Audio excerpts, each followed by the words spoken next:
Hello, fellow adventurers. Ready to embark on another misadventure? Welcome back to my channel, your gateway to magical stories.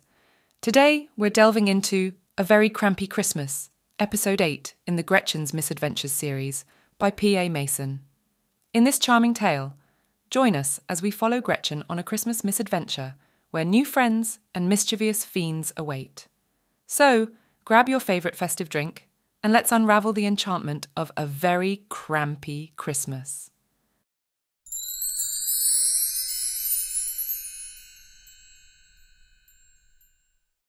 Chapter 1. Mulligan dumped a fat rat on Gretchen's boots as she rubbed his furry cheek and crooned. "And who said you were past your prime, eh? That rodent is just about the size of you." Her purple feline familiar purred, and that close to the solstice, Gretchen could sense the smug sense of satisfaction rolling off him in waves. "And I haven't forgotten you, either. Come and see." Gretchen pulled a wrapped bundle from under the Christmas tree and dropped into an armchair to unwrap it. Mulligan clambered onto her lap and poked at the shreds of paper as Gretchen tore them away, revealing a snug knitted pillow and a stoppered jar filled with jerky. "Yup, got it in one, old boy.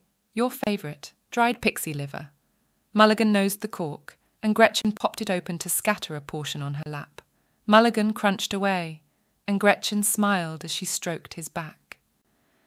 Christmas Eve held a special place in her heart, a night witches traditionally spent trading gifts with their familiars around the fireplace and renewing their shared bond.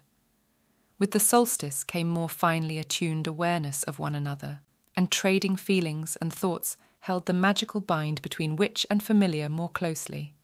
A quiet night in was something Gretchen was more inclined to as the years passed, and she reminisced on the time she and Mulligan spent together. Back when he was a kitten, he got into a scrap with Aunt Esme's Priscilla on Christmas Eve over a toad and got a nasty swipe for his troubles. Gretchen had spent the better part of the night in the garden helping him catch a lizard to save face. Mulligan looked up from his treat to give her an unimpressed look, and she ruffled his fuzzy head. "Oh, come on, it was cute. Don't you wish you had a kitten you could boss around?" He shook his head and flicked spittle into Gretchen's face. She wiped it away with a grimace and went to stand. "Ick, if it's going to be like that, I'll get started on the rat now." In truth, rats weren't particularly useful when it came to witchcraft, but she knew her familiar would sulk if she didn't make a fuss. She picked up the creature by the tail to carry it out to the kitchen and poured herself a glass of mulled wine. Mulligan scrambled up on the counter, and Gretchen tried to mask her thoughts. The effort on his part to jump above anything hip height was a little concerning. Perhaps she should start sneaking some herbs into his breakfast. This one has a lovely fat tail." Gretchen reached for her cleaver and lopped it off. She'd already prepared a pickling jar that afternoon, figuring Mulligan would bring vermin, and dropped the tail in. "And the gizzards will do nicely for a divination spell?" Mulligan sat staring at the present as Gretchen took what was of use for preserving. After she was done and had sliced the choicer bits for Mulligan's dinner, she stowed the jar on the top shelf of the cellar next to similar presents from years past. She locked the cellar on the way out. There was a long-held agreement between the pair that Mulligan couldn't be trusted with Gretchen's stores of pickled liver, and poured a saucer of cream. She sank to a chair by the fire and propped her feet as she looked out the window, wondering when the snow would come in for the season. The townsfolk would rejoice over a white Christmas, and despite the bother, Gretchen enjoyed waking up to white gilded garden.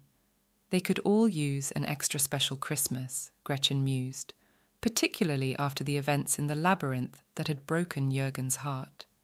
While the publican troll seemed less like the Walking Dead as weeks passed, both Gretchen and Nora still worried over him. They'd planned an extra special feast at the Salton Bog to mark the occasion, and at least his grumbling had turned to what gastronomical delights he would prepare on the day. A flicker of wariness crossed Gretchen's mind, and she turned with a frown to Mulligan, who stood alert watching the door.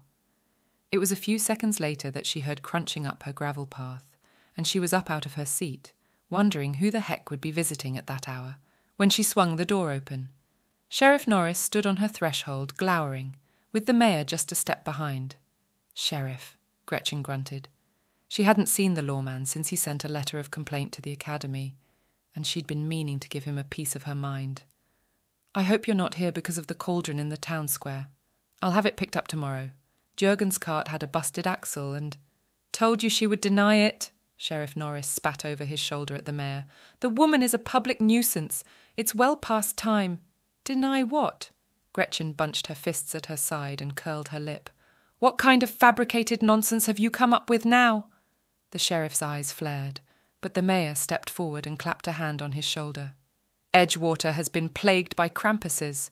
Are you telling us you aren't responsible?" Gretchen's jaw dropped, and she glanced between the pair, wondering if this was some kind of elaborate joke. "A Krampus? Of course not!" "Splendid!" The mayor clapped his hands together and sighed. "You can clean them up then. We must get rid of them before they do any more damage." Gretchen's mouth worked as she tried to make sense of the plurals. "I'm sorry, what? Krampuses? That's just silly. You sure Farmer McBride doesn't have a broken fence or something? A herd of goats could be mistaken for that kind of thing, especially when it's dark, and—" "They are most assuredly Krampuses." The mayor held his hand up. "A plague of the devilish creatures. They've made a right mess of the village, and as soon as we put one down, another blinks into existence." Gretchen was fairly certain goats didn't blink into existence, but had never heard of Krampuses congregating en masse either. She scratched the back of her head and sighed. "Well, I better come check it out, I guess." The sheriff opened his mouth to speak, but the mayor's grip on his shoulder tightened and his beady eyes narrowed. "The municipality is not liable for this kind of thing, magic and all. As a member of the academy, which of course I assume you are, you must discuss your fee with them. We all pay our fair share of the levy and—" Yeah, Gretchen waved a dismissive hand. "Which business, I get it. But if this turns out to be some prank, whoever's responsible for dragging me out at this hour on Christmas Eve can spend a few days pulling weeds in my garden." The mayor spread his hand benevolently. "As you wish. Come along."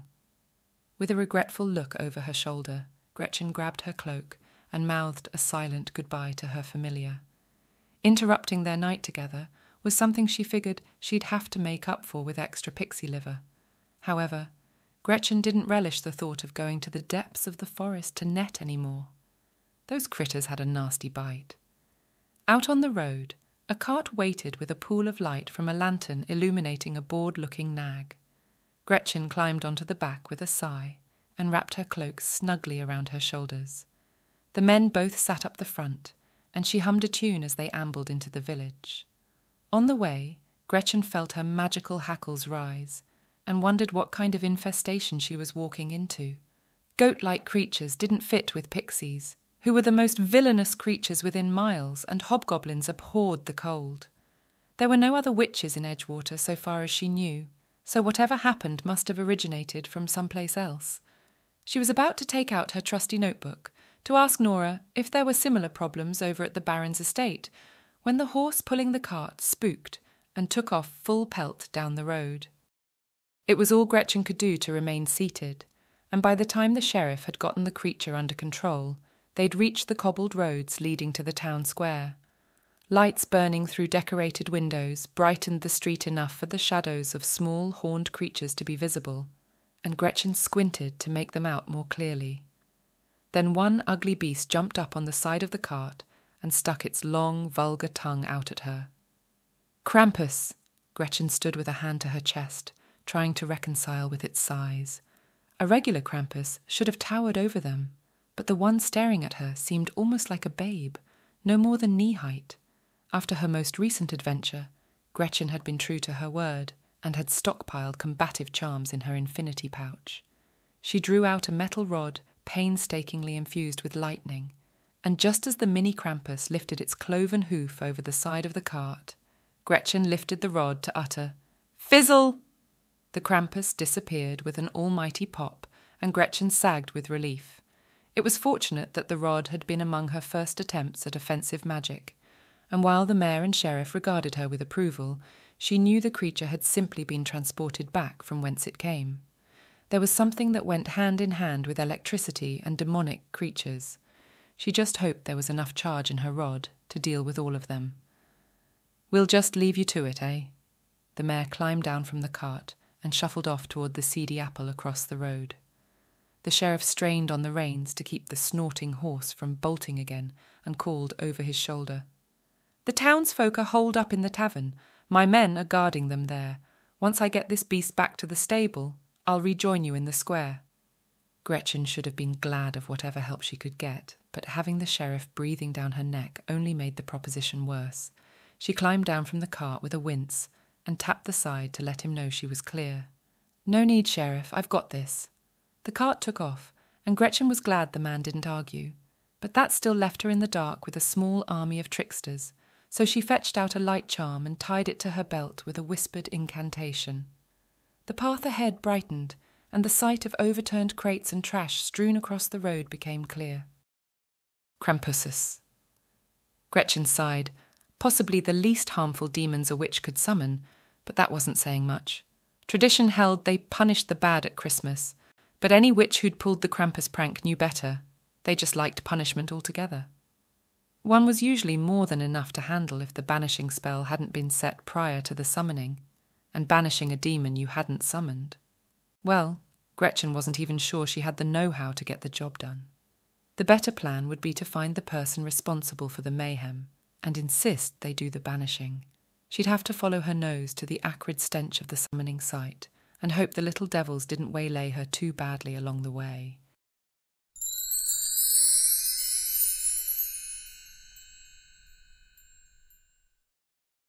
Chapter 2.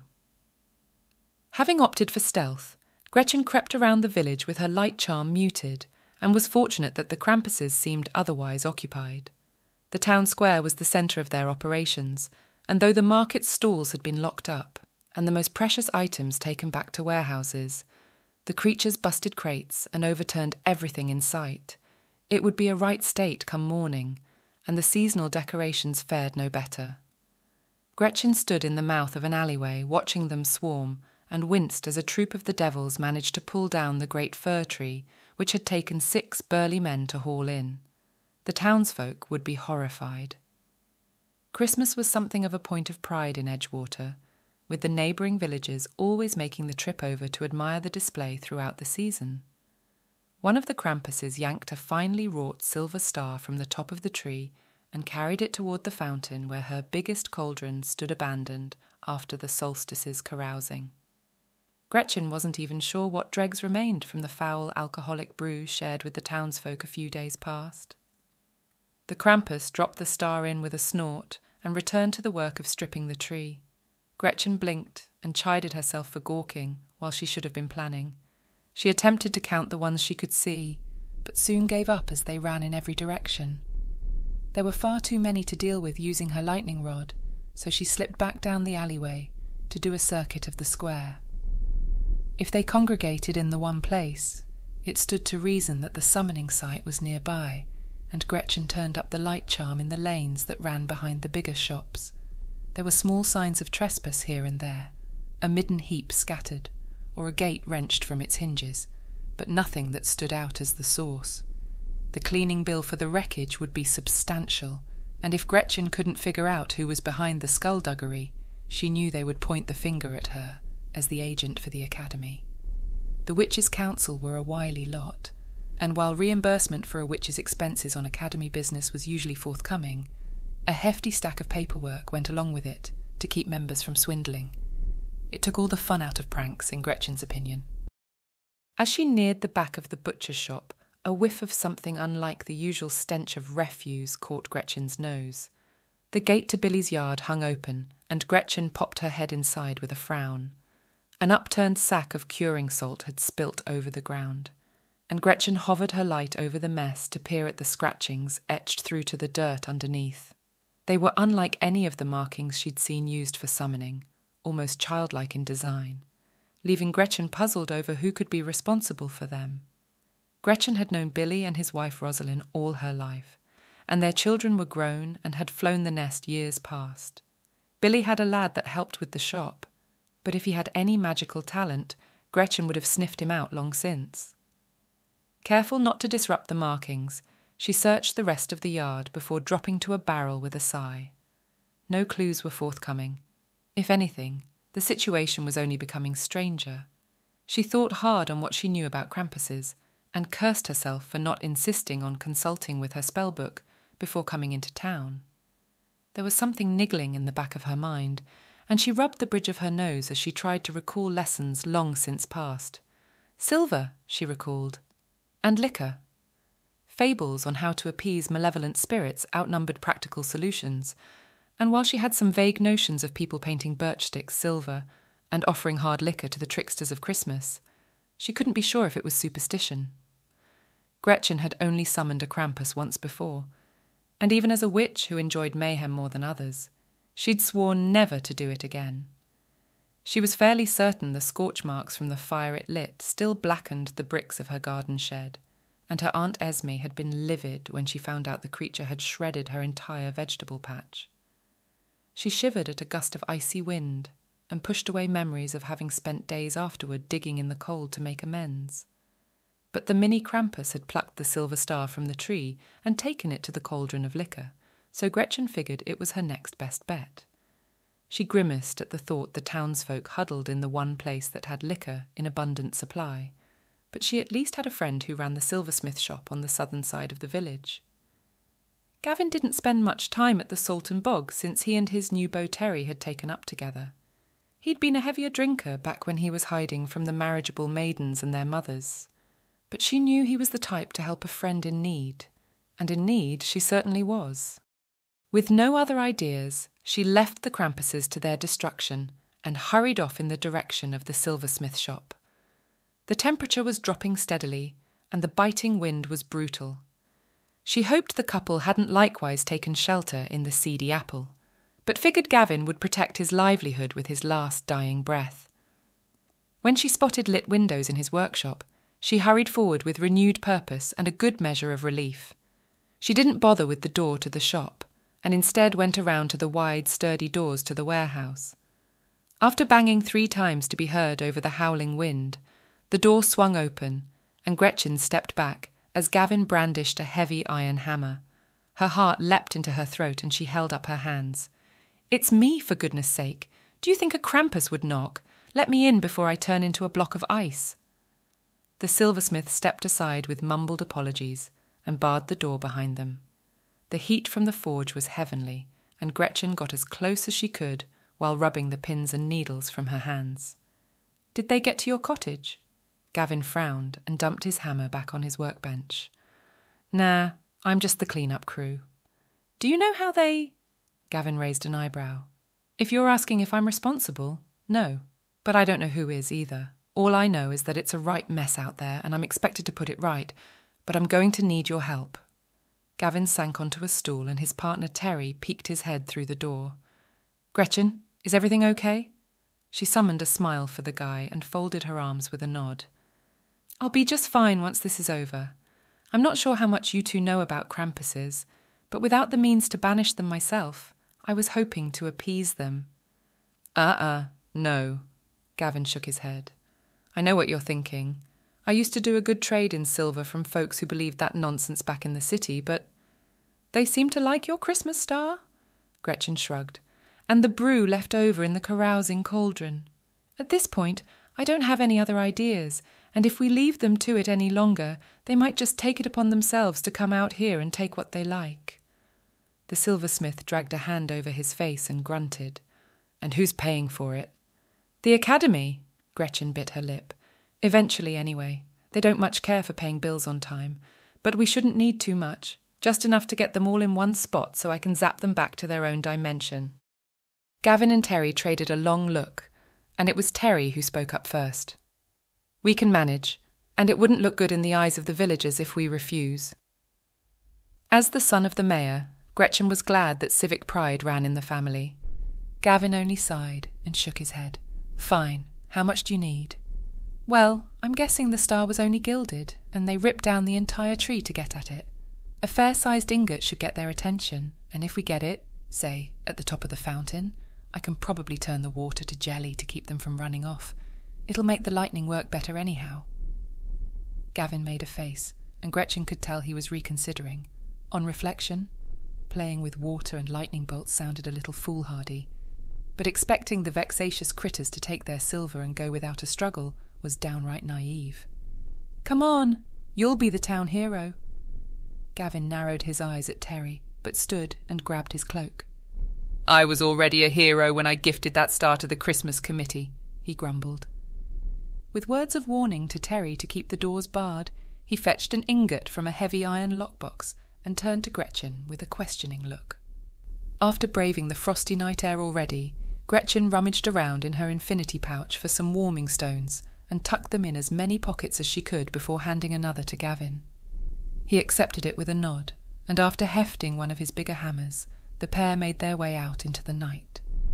Having Gavin's familiar presence alongside her was reassuring, and Gretchen made a beeline for the town square, wanting the business done with. But when they were a scant few streets away, Gavin held up his hand in a halting gesture. "Can you hear that?" He cast around, but all Gretchen could hear was the wind. "Sounds like someone crying." "It's probably nothing," Gretchen shook her head. "Let's go." But then she heard it too, only that it was more like a high-pitched squeal. Gavin tore up the road into a small laneway, and Gretchen kept close on his heels. She grasped her light charm to better illuminate the path and spotted a girl pressed against a wall, with a Krampus tearing at her cloak. That far away, Gretchen couldn't be sure of her aim, so she pumped her legs for all they were worth and fetched her lightning rod from her belt. The Krampus turned at the sounds of two people approaching and dropped the shredded cloak with a transfixed look. The silver, Gretchen figured, and called for Gavin to stop. With her lightning rod held aloft, she stepped between Gavin and the little fiend, and as it growled and sprang toward them, Gretchen aimed true and struck it down. The girl against the wall startled as it popped, and Gavin rushed forward to check on her. Gretchen blinked as she considered her. She couldn't be a day past 12, and her slight frame trembled violently as she pushed a tangle of raven-black hair from her face. There was a magical kind of pressure in the air, and Gretchen felt the hairs on the back of her neck prickle. Gavin scooped up the girl, folded his cloak over her, then jerked his head back toward the road. "We'll get her to the Seedy Apple the long way around." Gretchen shook her head and pushed the lightning rod back into her belt. "I don't think so. We're going to need this one." Gavin screwed his face up and Gretchen heaved a deep breath, regret heavy in her stomach. "I think we just found the witch responsible for the Krampuses."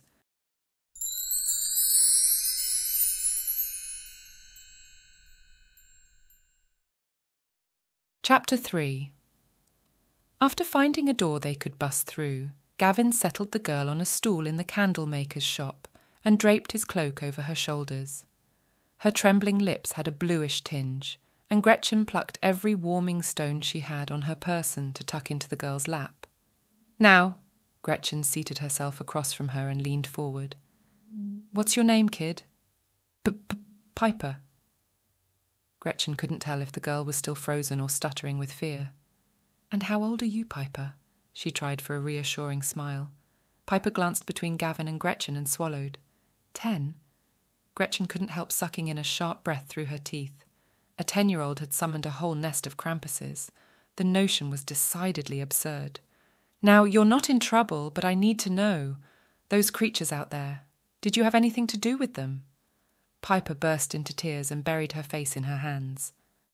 Gretchen glanced at Gavin with a wince, and the burly silversmith gave her a reproachful look. He knelt beside the girl with a hand on her shoulder. "We're here to stop them and keep everyone safe. It would be a great help if you could tell us what you know." His voice was gentle, and the girl's sobs settled into pathetic sniffles. After calming herself down, she turned watery eyes to Gavin and wiped her nose. "I didn't mean it," she pleaded. "It's just the other kids were being mean like always, and said all I'd get for Christmas is a switching from the Krampus. I ran off before they could fetch any sticks, and then... I don't know. I was behind the butcher's drawing pictures, and maybe I hoped they would get a visit from the Krampus. And then those things were everywhere." Gretchen felt a cold weight settle in the bottom of stomach. The duty of watching out for young ones manifesting powers rested with local academy members. But it had been years since she'd come across a child with a shred of magical talent. That one could come so early to their abilities, and at such a magnitude, was more than a little unsettling. Sitting so close, magical energy seemed to radiate from Piper, and Gretchen tried to remember the last time she'd circumspectly passed the schoolhouse, casting around for any sign of a spark. Gavin offered reassuring words, meaningless in Gretchen's ears, and the girl started babbling again. Father hates witches. If he finds out, I'll be in the worst kind of trouble. Nothing like this has ever happened before, and I won't let it... Hush. Gretchen held up her hand. Not another word of apology. This was my fault, and that's all there is to it. The girl blinked away tears with her face a mask of confusion. Don't worry about your father, kid. I'll handle him. But don't you ever apologize for who you are. She took Piper's hand and smiled. You've got a lot of promise. The best I could do when my powers came was animate a dead mouse. It came in handy every once in a while at the academy, but I was useless at everything else. Piper snickered and wiped her eyes. It was me who let you down, kid. Should have been checking in more regularly to see if there were any newly budding witches in town. She squeezed Piper's hand and turned her gaze to Gavin. New plan. He stood and scratched his head. Oh? We need to get to the butcher's yard. I'll help Piper use the ritual circle to banish these troublemakers. Gavin's eyes flickered to the girl with worry creasing his eyes. After a moment's pause, he levelled a grim stare at Gretchen. Are you sure it's safe? Gretchen guffawed and slapped her knee. Are you kidding? This girl summoned more demons than I could count without a scrap of training. With some guidance, she should have them gone in a snap. The silversmith looked unconvinced and swallowed. His confidence in her abilities notwithstanding, Gretchen bristled at his reluctance to take the path of least resistance. Oh, so the lightning in the fountain trick sounds like a good idea now. Come on. It was safe at the butcher's last time I checked. And if it's overrun, we're halfway to the seedy apple anyhow. Okay. The silversmith bit his lip and shrugged. But if it looks too risky, I'm taking her back to her parents. Piper's face blanched at that, and Gretchen wondered just how much of a magicist her father was. Who do you say your folks were? Jeremiah and Jenny Duncan. Piper juggled the warming stones in her hands, and Gretchen was relieved to see the girl's colour had improved. Can't say I've heard of them. What do they do around here? Gretchen knew almost everyone in Edgewater, but the name Duncan was unfamiliar. Father is a clerk to the magistrate. Piper sniffled. We came from the city last fall. A quill-twirling bureaucrat, Gretchen pondered. Their ilk were more inclined to hold magical folk in low regard. Well, don't you worry. I'll shoulder all the blame for this and explain the situation properly. While she didn't look persuaded, Piper didn't protest, and Gretchen held a hand to her cheek to check on her condition. Once satisfied that another jaunt into the cold wouldn't send the poor kid into shock, she nodded to Gavin, and he made for the door. On the way out, Piper offered his cloak back, but the silversmith only shook his head and knelt to tie it up around her knees. You need it more than I do, he smiled. I expect I'll need the freedom of movement to keep those beasts at bay. While it was said jovially, it comforted Gretchen to know the silversmith would stand guard with his hammer while she gave instructions on the banishing ritual. She never much considered herself as a teacher, even less so as an authority on interplane dynamics, but she had to have faith the girl had the ability to put things right. Out on the street, the trio kept to the shadows as they circled around the town square. The destruction to whatever wasn't nailed down seemed almost complete in the snatches Gretchen glimpsed, and she worried on how long it would take the horde to fan out in search of more fun. With Gavin holding a whole ingot of silver, Gretchen couldn't be sure he wasn't a beacon to their senses, and whispered as much to him as they neared the butcher's yard. If they sniff us out, lead them away and dump the silver if they catch up to you. It might help if they're all in the one place anyhow. Even in the shadows, Gretchen could see how clearly unimpressed with the notion he was. And leave you two to fend for yourselves? Sheesh, Gretchen made a face. Says the guy without a lightning rod. Look! Piper pointed toward the main street where a small band of Krampuses sniffed at the cobbles. They seemed acutely interested in whatever had caught their notice, and Gretchen turned to Gavin with a hiss. Come on, let's keep moving before we get overrun. That at least got no argument, and the silversmith waved Gretchen and Piper ahead as he covered their retreat. As they rounded a pile of crates, Gretchen unwittingly knocked the side with her shoulder, and the teetering tower came crashing down with a clamour. Gretchen slowed to look over her shoulder, and Gavin stood on the other side of the wreckage with his back to them. He had his hammer in his hand, and his feet splayed in readiness. Gretchen cursed the fool of a man and called for Piper to stop. "Go!" Gavin growled, as a pack of Krampuses bounded toward him. Gretchen shook her head and clambered over the crates to stand by his side. "Get the girl to safety," he pleaded.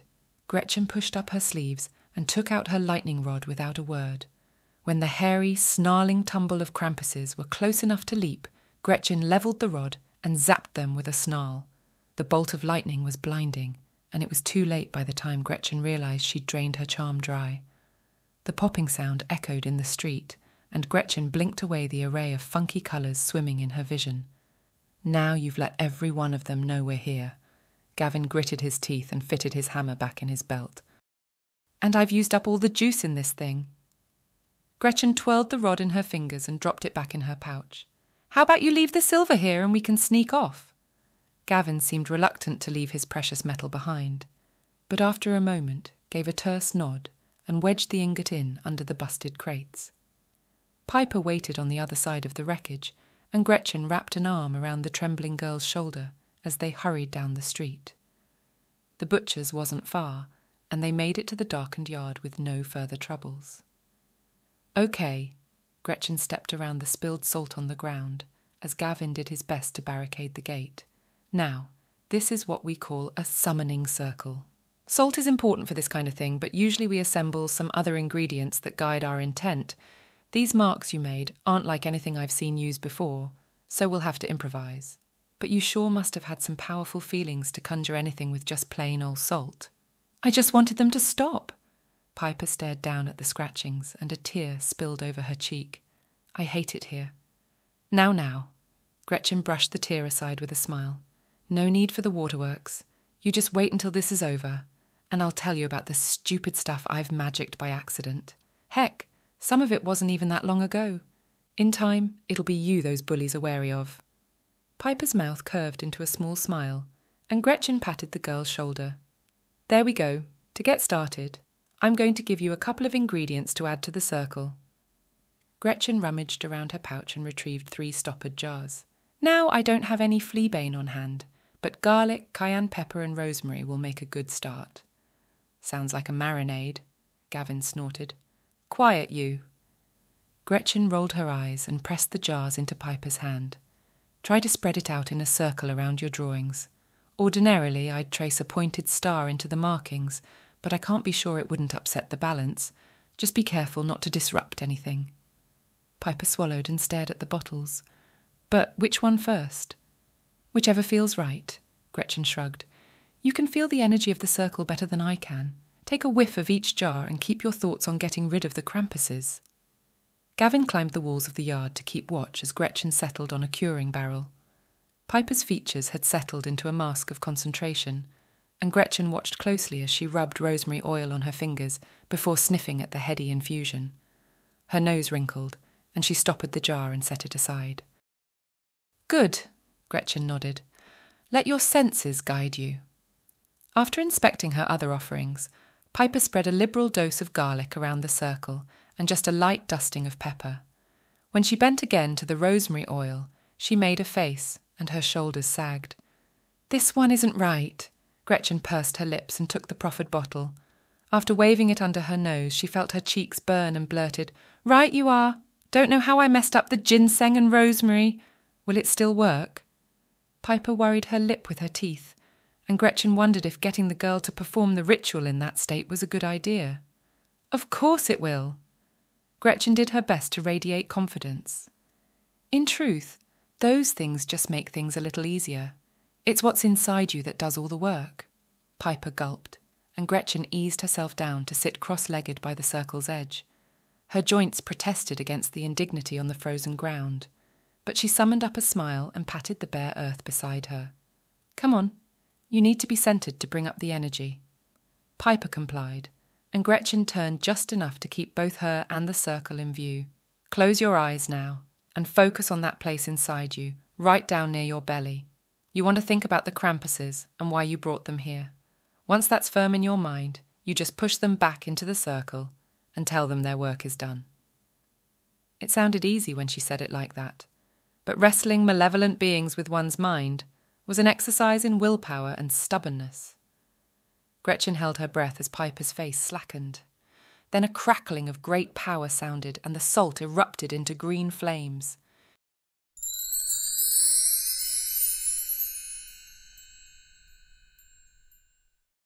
Chapter 4. Whoa!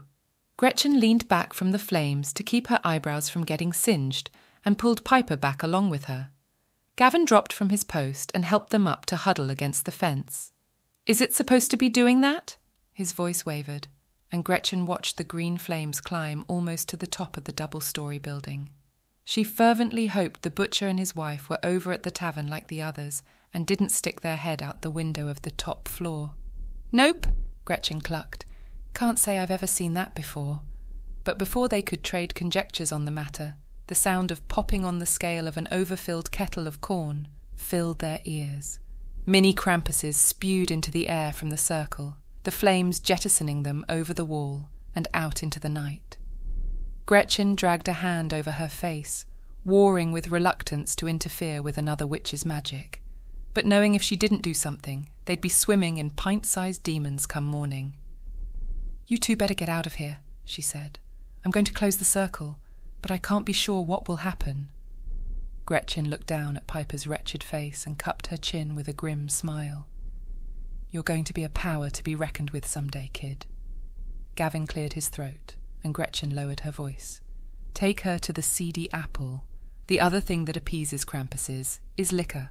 If I'm not back in an hour, you roll as many kegs out into the square as you can and torch the lot of 'em. If that doesn't work, send someone for Nora at the Baron's estate. But I can help, Piper protested. I messed that one up, but I can try again.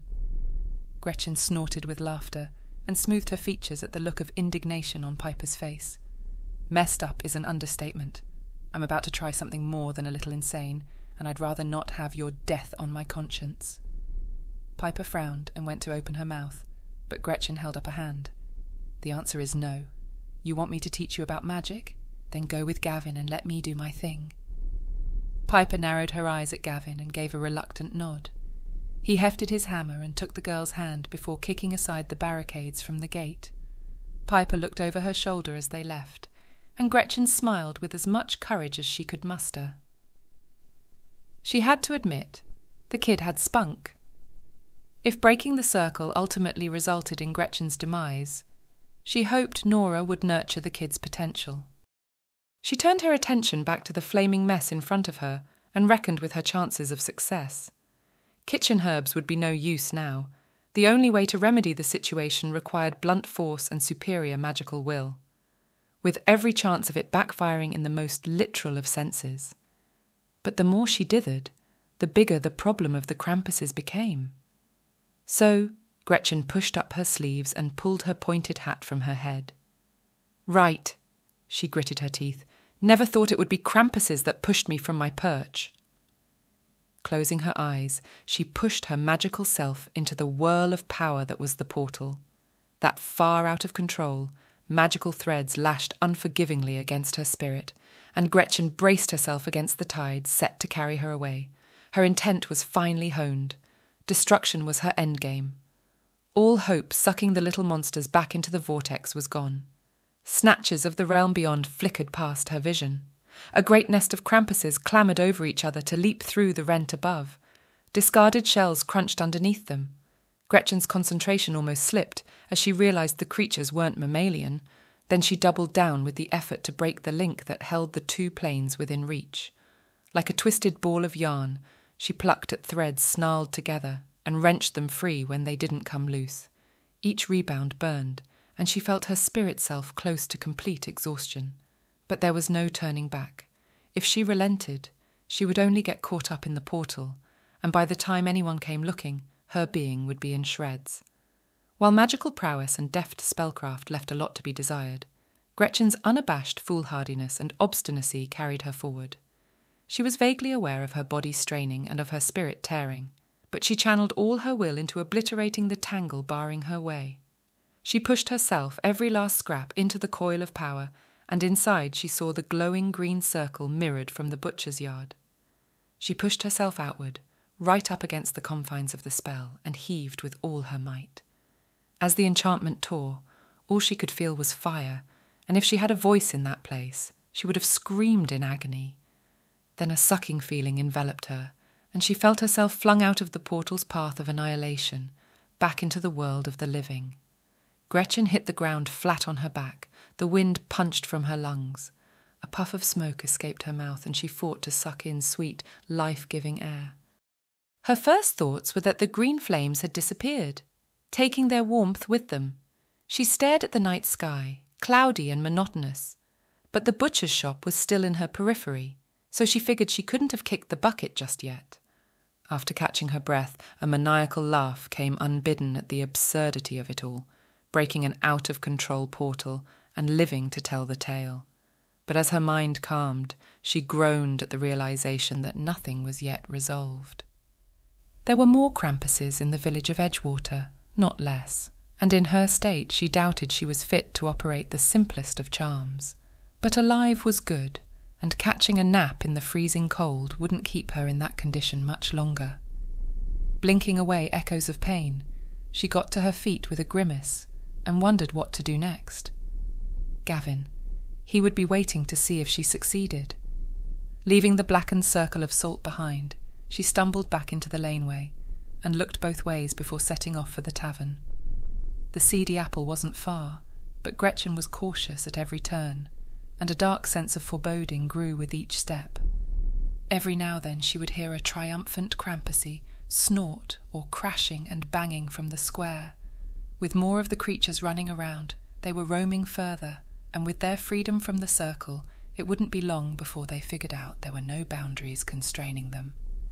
She stopped short at a junction a street away from the tavern when 4 of the beasts ran past. She sighed with relief when they continued on, oblivious to her presence. Her only hope was Nora, she mused. But by the time the townspeople sent for her witchy companion over at the Baron's estate, the Krampuses could have dispersed in every direction. The academy would have her hide if the catastrophe required a team of witches out in the field to eradicate them all. When she thumped on the back door of the tavern, the prospect of facing the mayor's wrath paled in consequence.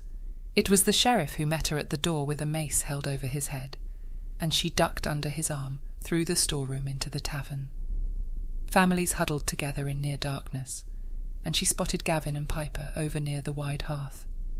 She saw relief cross Gavin's features, but before she could join the pair, the mayor intercepted her. "What are you doing here?" He shifted from foot to foot. "It doesn't sound any better out there. In fact, things have been worse this past hour, and I tried." Gretchen swallowed. "There's too many of them."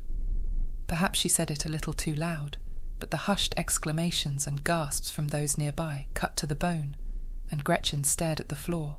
I need to sit down for a while."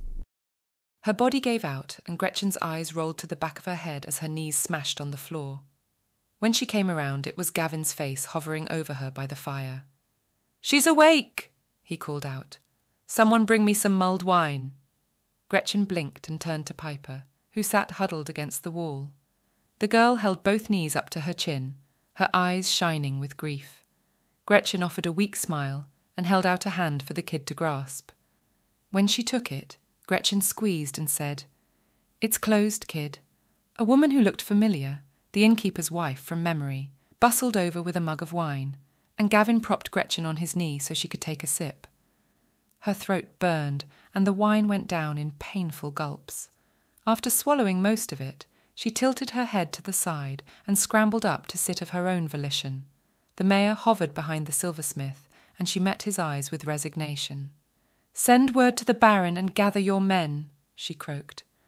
"Our last hope of putting this right is going to take a lot of heavy lifting." The mayor only nodded and turned to bark orders, and Gretchen looked between Gavin and Piper in confusion. "Aren't you supposed to be back with your folks?"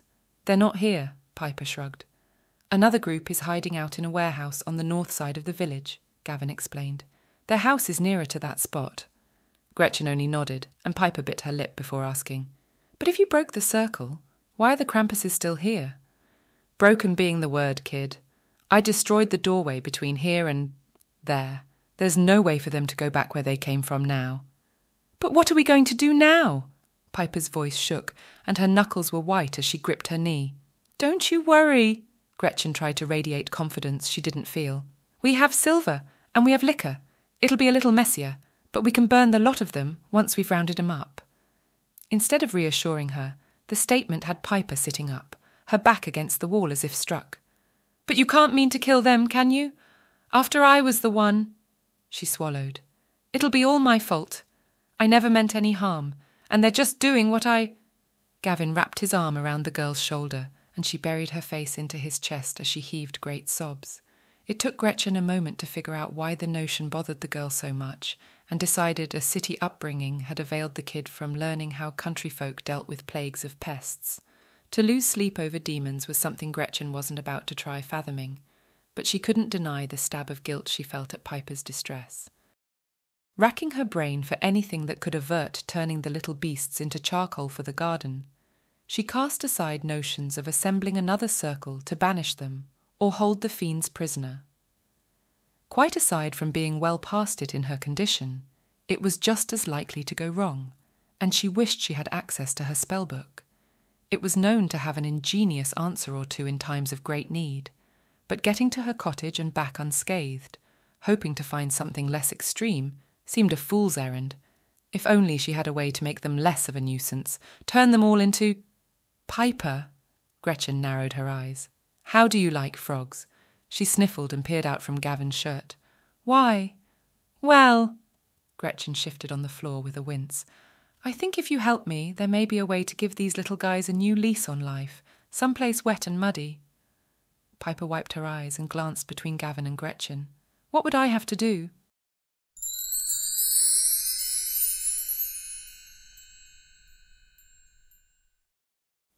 Chapter 5. Run this by me again.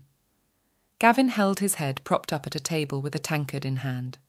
The mayor sat across from them, and Gretchen rubbed the bridge of her nose with a sigh. It's quite simple, really. You guys get them all in the one place, and poof, I turn 'em all into frogs. You hardly seem in any condition, madam. The mayor's jowls wobbled in indignation. I won't put my men in harm's way for such silly... Don't worry about my condition, Gretchen nodded to Piper sitting in the corner. She's going to give me the magical oomph I need to perform the transformation. Gavin gave a pained look, and the mayor's mouth hung agape. What the devil do you mean? The mayor stammered. You can't mean that, child. You haven't told them! Gretchen rolled her eyes and huffed. Piper is a witch, a powerful one at that. All we have to do is link ourselves, and it'll be me who guides the spell. A simple one, really. It's just the scale of the casting that will be tricky. Have you even tried something like this before? Gavin dragged a hand over his face and groaned. I say it's simpler to cleanse them with fire. Of course I have, Gretchen bristled. Well, I mean, first it was frog to lizard, and then lizard back to frog. But the principles are the same. Gavin shook his head, and the mayor regarded Piper with wary eyes. There was something in the way he looked at her that rankled, and Gretchen thumped the table with her fist and sprang out of the chair. You don't trust me to get the job done? Fine. You tell your men to bust those kegs open and set the whole town on fire should anything go amiss. But I guarantee you, after the night we've all endured, the smell of a Krampus bonfire will ruin everyone's appetite for turkey tomorrow. As far as a rant went, it was the best Gretchen could come up with. But at least the mention of Christmas had sobered the mayor's features. If she'd struck a nerve, she was glad hope remained for a jolly Christmas day. He puffed out his cheeks, then stood and called for the sheriff. Gretchen sagged back into her seat as the men conferred, and only paid half a mind as Gavin traced a map of the town with a stick of charcoal. From what she could discern, Gavin would lead a band of men to his warehouse to collect the silver, while the sheriff headed those who would roll the grog out to the square. Gretchen left them to decide on their plans in peace, figuring they'd be more likely to keep their noses out of her business if she didn't make a fuss. She was about to go rummaging in her pouch for a brew that would give her a little pick-me-up when Piper's hand reached out to touch her shoulder. How do we do this? Her words were softly spoken, but laced with a steely resolve Gretchen couldn't help but admire. Sit down, kid, and give me your hand. She patted the chair beside her and held out a palm. I know you can feel the magic inside you. You proved that twice tonight. Linking is something that you'll do a lot of as you learn. All you have to do is offer up that part of yourself to me, and I'll make sure the magic goes in the right place." Piper regarded Gretchen's palm with wariness and glanced around the room. Here and there families shot them circumspect looks, and Gretchen glared to keep them from saying something regrettable. "But they'll see." Piper swallowed. "Everyone will know now. Father will be furious. After tonight, if I stop doing this—" "Hey," Gretchen frowned and tilted her head. "It doesn't work like that, kid. Nor should it. You're a witch coming into her powers. That can be a little rough at the best of times. But there's no putting the cork back in the bottle now. And magic is nothing to be ashamed of. In time, I'm sure you'll think it's pretty awesome." Piper gave a tight smile, but lines still creased her brow. "The other kids will have something new to tease me about. Children could be downright monsters," Gretchen mused. Her own childhood held its fair share of bullies, but everyone knew she would be a witch someday. It helped that the other kids were scared stiff of Great Aunt Esme, but Piper had no such magical family to rely on. And after coming to Edgewater only recently, the kid must have had a hard enough time fitting in. Maybe, but they'll learn to shut their traps pretty quick when you tell 'em old Gretchen has taught you how to hex their trousers to itch. Piper giggled, and Gretchen ruffled her hair. Looking out for the girl was something she was looking forward to, and she knew in time Piper would embrace her abilities. But first they needed to fix the Krampus problem, or they might both get banished from Edgewater entirely. "It's time." Gavin leaned over the table and gave a lopsided smile to Piper. "I'm off to the forge to fetch the silver. The sheriff will take you both into the square when everything's ready." Likely in a pair of irons, Gretchen thought. But she nodded to Gavin and he turned to leave. With his bow back at the workshop, the poor guy was probably worried sick, and Gretchen hoped they could lure all the critters back without any mishaps. Most of the men cleared out of the tavern's taproom, and a ruckus in the storeroom spoke of kegs being shifted around in readiness. Gretchen took Piper by the hand and stood to lead her off to the second floor of the inn. "Come on, you're right. We should get a little privacy." Nobody interfered as they climbed the stairs to the lodgings for travellers. On the night before Christmas, guests were in short supply, so Gretchen ducked into the first door she saw and closed the door behind them. "Now," Gretchen sat on the bed and pulled up the lone stool the room held. "I'll bet that's a little better, but remember, when we're out in the square, there's going to be a lot of distractions." Piper sat and offered both hands with a determined look on her face, and Gretchen thought back to her earliest teachings on magical links. Sometimes it helps if you picture it, like a pitcher full of water that you're pouring into a cup. Once I have your magic, you'll feel what I do with it clearly. Gretchen clasped the girl's hands and opened her tattered magical self. She may have told a little white lie to the mayor. She probably wasn't in any condition to be handling magic in large supply, but she wasn't going to let this kid down a second time and braced herself for the torrent of power she could sense about to spill over. It came in a sudden rush, jolting and clumsy, and Gretchen curled her toes to keep from crying out. But the flow slowed to something more manageable, and with her being filled with magical energy, Gretchen returned a trickle of her own magic the other way. Once the link was complete, she squeezed her clammy hands with Piper's and took a deep breath. "Good work, kid. No need to push. Just keep yourself open and I'll take what I need." Gretchen demonstrated the flow of energy at her disposal and conjured a flickering flame above their hands. Piper gasped in astonishment, but Gretchen was too busy concentrating on keeping it stable. That was the trouble with off-the-cuff magic. Charmed objects were much more practical out in the real world. Before the pounding behind her eyes got any worse, she let the flame go, and sparks fizzled as it disappeared. "That kind of thing is pretty dangerous, but you saw how the spell worked, didn't you?"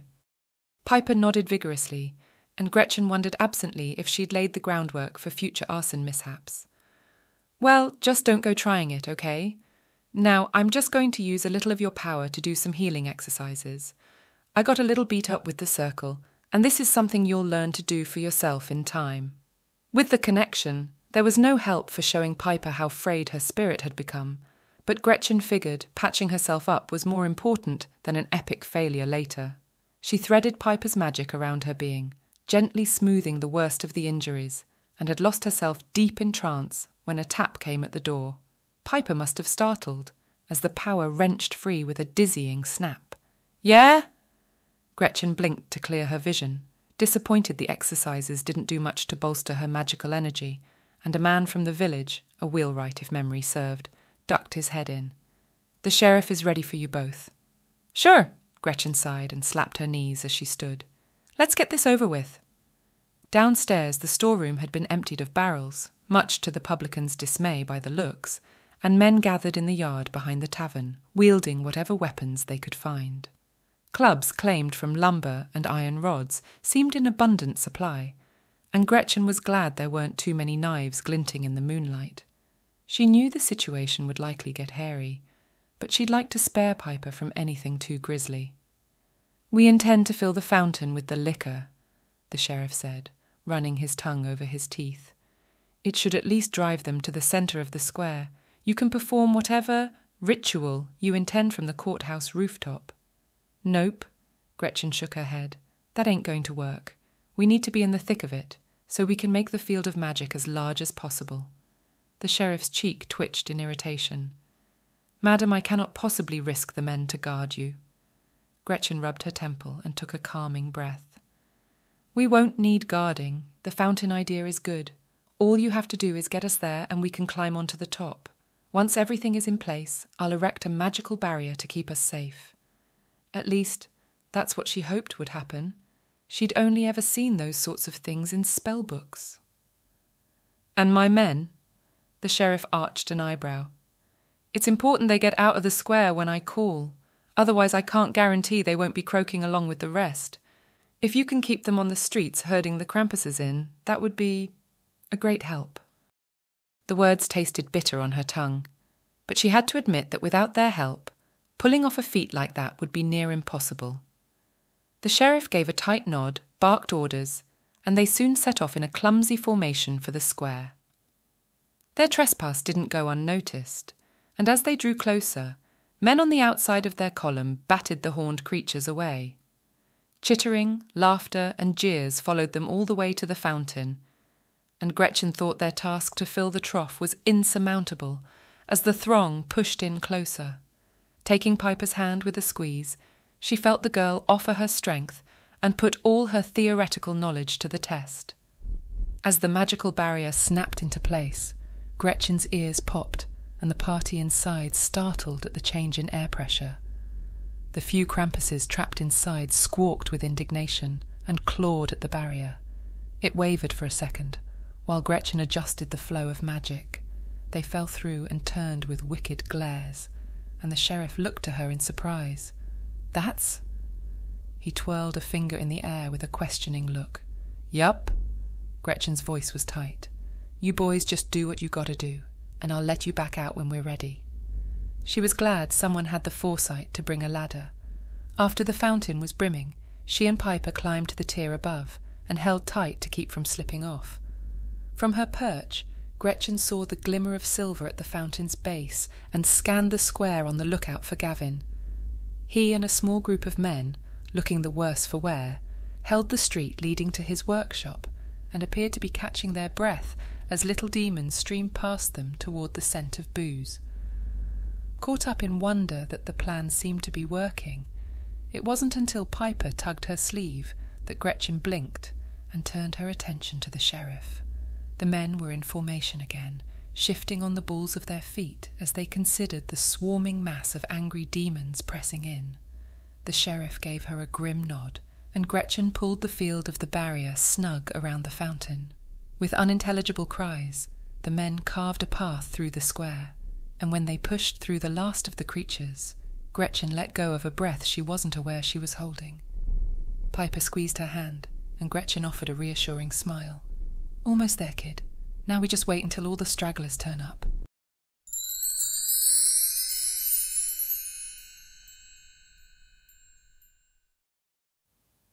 Chapter 6. Wait for it. Gretchen held up her hand and scanned the square. The men swung heavy clubs to keep the creatures at bay, and she knew it was only a matter of minutes before one of them struck a match. A few stray Krampuses streamed in from the streets, and Gretchen was confident they were almost all assembled. "We're almost ready." With her hand clamped to Piper's shoulder, she felt the girl trembling as she watched the onslaught. Krampuses smacked into the magical barrier around the fountain, and with each thump it jittered alarmingly.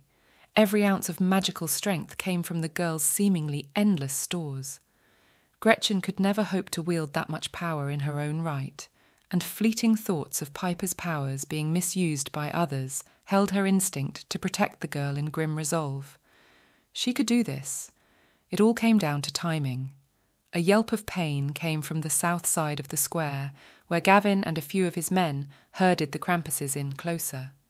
The energy shifted among the throng, like a mob on the edge of serious violence, and Gretchen began weaving long threads around the square to set the spell's boundary. There were 1 or 2 men inside the border, so Gretchen screeched out to the sheriff atop the courthouse, "Out! We need everyone out!" A horn blared, and Gretchen snapped the boundary in place. Snorting and cackling turned to snarls and howls among the horned demons, and Gretchen bolstered the magical barrier that held them safe. "Krampuses to frogs, Krampuses to frogs," Gretchen muttered under her breath with gritted teeth. She honed her intent to a fine point and concentrated on the mass as one cohesive glob of wickedness. The spell to turn the frog into a lizard she'd used a while back was simple, but fanning the magic out and hoping the multiplication worked was more complicated than the trickiest spells she'd ever pulled off. There was a good chance it would burn out what remained of her magical self forever, but that was a problem to face when the time came. As she drew more and more magic from Piper's stores, she felt herself close to swooning. Then something entirely unexpected happened. Piper looked up with worry in her eye, and Gretchen gasped as she felt her entire magical self knit together, smoothed over by gentle hands enclosing her tattered spirit. It was unlike anything she'd ever heard of, and a rush of energy thrummed in her veins. Piper gave a small smile, and Gretchen stared in wonder at the girl. "Come on," she whispered. "Let's do this." And then everything happened at once.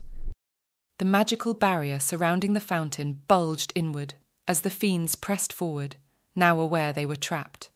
The air was close, and Gretchen sucked in a deep breath as she crafted the spell to turn them into frogs. Then she made it bigger, spinning in infinite loops around the square. Krampuses squealed and writhed on the cobbles, and Gretchen snapped the spell into place. There was a deadly pause, and Gretchen feared the worst, but a great rush of ear-popping air rushed into their bubble of safety, and a tremor rumbled through the ground. All at once, each of the pint-sized demons burst into smoke, and Gretchen sagged against the fountain's centre. Smog hugged the ground like dense mist, and it took a few seconds for movement to dissipate its hold. Gretchen let go of Piper's power, and it drained from her being like water down the drain. With it went the magical barrier around the fountain, but the last vestiges of magic still hung around the square. Piper held her sleeve to her mouth and coughed at the smoke, and Gretchen waved a hand in front of her face in irritation. "Ugh, that stuff stinks!" She curled her lip and reached again for her magic, and without thinking conjured a gust of wind to carry the smoke away. It seemed almost effortless, and Gretchen blinked at the square in surprise. Well, that was unexpected. But before she could dwell on her powers, Piper climbed down from their perch and looked up with a frown. "Are frogs supposed to be red?" With furrowed brows, Gretchen cast her eye around the open area, now teeming with frogs hopping every which way. Closer in size with toads, she supposed. But they did look decidedly red. Gretchen climbed down from the fountain, then bent to inspect the closest one. Not only was it red, stubby horns remained above the eyes, and Gretchen nudged it with her boot in curiosity. It gave a croak of indignation before hopping away, and Gretchen folded her arms and shrugged. "I guess we just made a new species or something. Will they be okay?" Piper's wide eyes were hopeful, and Gretchen couldn't find it within herself to tell the girl red frogs would have a hard time avoiding predators in a green environment. "Sure, they'll be the fastest guys in the pond." Both witches turned as Gavin approached, clearing a path through the amphibians with each footfall, and Gretchen smiled at the smith. "Still got all your silver?" "Yup." He frowned at the concoction in the fountain's base, though I doubt the liquor will be much good now. "Still, I'll bet it's gone by tomorrow," Gretchen chuckled. I'm sending a bill, Gavin warned, for my time and expertise. Gretchen rubbed her nose and nodded, reminded of the report she'd be mired in for weeks to come. When she glanced at the fretful look on Piper's face, she summoned a smile and wrapped an arm around the girl's shoulder. Not to worry, what are memberships for anyhow? Hundreds of the slimy critters leaping around exacerbated the wreckage in the square, and men were already stacking the debris in a pile.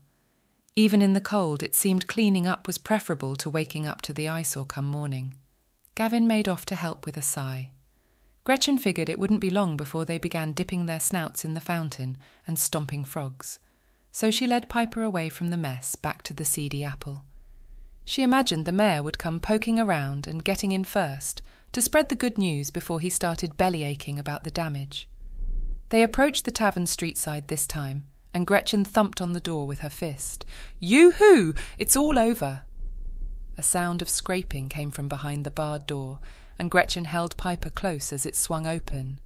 The mayor's face was ashen, and his eyes darted as he poked his head out the door. "It's finished?"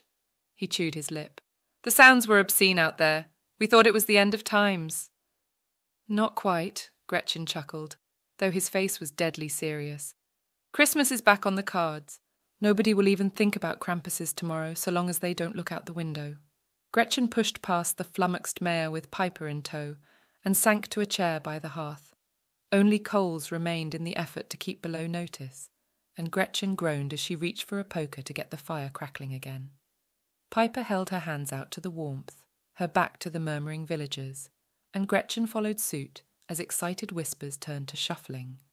The seedy apple emptied as wariness gave over to curiosity, and Gretchen ruminated on the likelihood of hearty applause had someone like Gavin or the sheriff returned with the news first. Of course, they would have cheered. It was only as she was considering a healthy dose of apple brandy to celebrate that Piper spoke up. "I suppose you'll take me to my parents now." Gretchen couldn't quite decide what to make of Piper's parents. At times the girl seemed terrified of them, but now she sounded sullen. With her potential, Gretchen suspected there had to be at least a few witch or wizard skeletons in the family closet, but sometimes those kinds of secrets only made things worse. "Well, I can't just keep you now, can I?" She gave a sardonic smile. "As nice as that would be, the sheriff would have me on kidnapping charges in a snap. I'll come and speak to your folks, and we can come to some kind of understanding. It's not unusual for kids in your situation to have mentors, and it would be my honour to teach you." That earned a proper smile, but it faded as Piper thought it over. Scratching her head, Gretchen figured it was best to tackle the problem before the kid tied herself into knots about it and heaved herself out of her seat. She would need more than a few helpful herbs in her tea before bed, though her spirit still tingled with vigour. "Did you mean what you did back there?" She cocked her head. "With the healing?" Piper chewed her lip and shrugged. "You just felt hurt. I just wanted you to feel better." "Hurt isn't the word for it," Gretchen said ruefully. "If it weren't for you, I reckon I would have met my magical end." The girl turned her eyes to the floor and didn't voice the blame she clearly still felt for the night's events. It would take time and a good deal of practice for the kid to start seeing her gifts as exactly that, gifts. Asking her parents if Gretchen could take her along to the Salt and Bog for Christmas was probably a step too far, but it was a shame she couldn't introduce her to Nora. Every year she put on a spectacle of fireworks in the evening, and it was inconsequential spells like that which made magic feel truly magical. Perhaps she could ask her friend to save some charms, and they could make a night of it at Gretchen's cottage one evening. "Come on, kid, your eyes look like they're about to fall out of your head." The pair bumped into the sheriff on the way out, who turned his beady eyes to the girl with interest. Gretchen held her closer and stared the lawman down. "Can I help you? The people in the warehouse have dispersed." He arched an eyebrow at Piper. "I believe she belongs to one of them." "I have it all under control," Gretchen ground out through gritted teeth. "Now, if you don't mind." She didn't wait for permission and shouldered past the man into the night.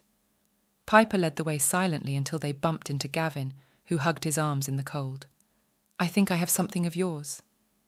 Piper solemnly unpinned the smith's cloak from her shoulders. Gavin made as if to refuse, and the girl shook her head with a no-nonsense look on her face. "My house is just across the way." She pointed to a row of neat townhouses by the courthouse. With a nod, Gavin accepted the cloak and bent at the knee to take the girl's hands. "You did great tonight, Piper. Without you, we may have set the entire village ablaze." The man looked bone-weary and got up with a pained grunt. Gretchen imagined there would be more than a few horn-shaped bruises among the menfolk, and made a note to prepare some poultices for their trouble. Piper's unconvincing smile seemed convincing enough for him, and he smothered a yawn before saying his farewells. As he trudged off, Piper began shivering violently, and Gretchen shared the warmth of her cloak as they made off for the house at a brisk walk.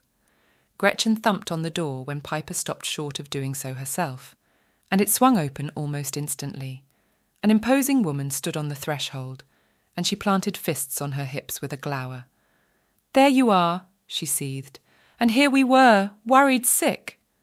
Gretchen recoiled instinctively, the scolding of an irate parent not lost on her after all these years. Hi, I'm Gretchen. Listen, can I come in?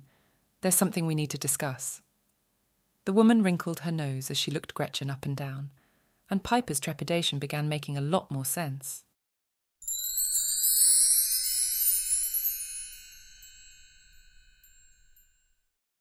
Chapter 7. "She's a witch!" Gretchen threw up her hands in the Duncans' kitchen. "It's not a bad thing, it just is." "Of course it's bad!" Jeremiah's jowls shook, and he thumped his fist on the table. "A witch in my lineage? That's absurd! Why, we have not recorded a single drop since—" "You're talking about your daughter, pal. Like it or not, Piper is a witch. A witch with a lot of promise given the sheer magnitude of the summoning she conjured, which I've taken the rap for, by the way. I should have kept a closer eye on the youngsters, but in my defence, she's a little young to be manifesting any powers. But it'll be me that foots the bill for the damage, and no daughter of mine is a sorceress." His eyes took on a maniacal shine. "That stunt was dangerous. She was always more trouble than she was worth. I'll send her to that boarding school in the city. Nobody ever need know. After that, well, so long as she doesn't return to Edgewater to tarnish our reputation, it's not my concern." Gretchen flinched as if struck, horrified that Piper's father could say such awful things. It was almost fortuitous that the man had sent her to her room the instant he saw her, but if he didn't keep it down, the poor kid would hear everything. She looked to Piper's mother, whose expression matched her husband's, and shook her head in dismay. "She's not old enough to go to the academy. It's only another 3 years away, and I can keep an eye on her in the meantime. Look, Piper's a good kid, and she didn't mean any harm." "Nonsense." Piper's mother stood and put a hand on her husband's shoulder. "We won't have her here a minute longer. I'll take her to the city myself in the morning. We can't be expected to rear her now." Gretchen gritted her teeth and imagined poor Piper delivered to the steps of the academy. They might take her in, but rejection like that from her parents would leave scars no child should have to bear, and her only crime was being who she was. Gretchen reached into her pouch circumspectly to grasp a glamour charm, and channeled energy to make her stand taller, more imposing. The room darkened, and Gretchen gave the couple her most haughty look. "I'll take Piper to the academy," she gritted her teeth, "so long as you entrust her into my care, as my ward." She doubted the couple were consciously aware of the illusion, but they both leaned backward and began nodding furiously. As a clerk, Gretchen figured Jeremiah was the best person to draw up a contract and instructed him to do just that. The sheaf of paper he pushed under Gretchen's nose was blessedly brief and had enough wriggle room in the wording for her purpose. After signing both copies and stowing hers away, she sneered at the couple. "You don't deserve a kid like Piper. I hope all your Christmases are filled with Krampuses." With that, she spun on her heel and made for the door. Piper sat on the bottom step of the stairs, a small bag beside her. Gretchen hadn't even considered the girl had been listening in. "Ready to go, kid?" She offered a smile. Piper's face was pale, but she nodded bravely and stood. Without so much as turning to look at her parents, she followed Gretchen out to the moonlit street. They walked along in companionable silence until the girl spoke up. "Is the boarding school far?" Gretchen stopped short and turned to the girl, trying to figure out what she was thinking. "The academy? Sure, on foot it would take us all night to get there, but you don't think I'd take you there, do you?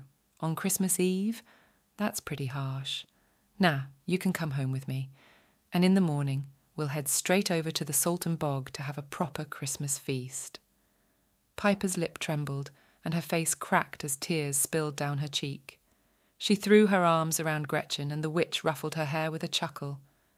After sniffling and snuffling, no doubt leaving Gretchen's dress a mess of snot and tears, Piper stepped back with a shiver and hugged her shoulders. A light snow began drifting down, and Gretchen sighed. "Come on, kid. I've got some hot cocoa at home with our names written on it."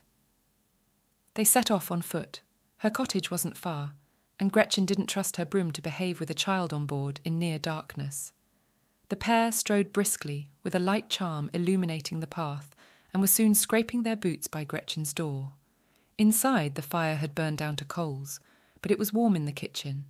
Gretchen made short work of getting the kettle on, and more logs in the hearth. Mulligan jumped onto the table and gave Piper's fingers a tentative sniff. "Your cat is purple." Piper considered him with a frown.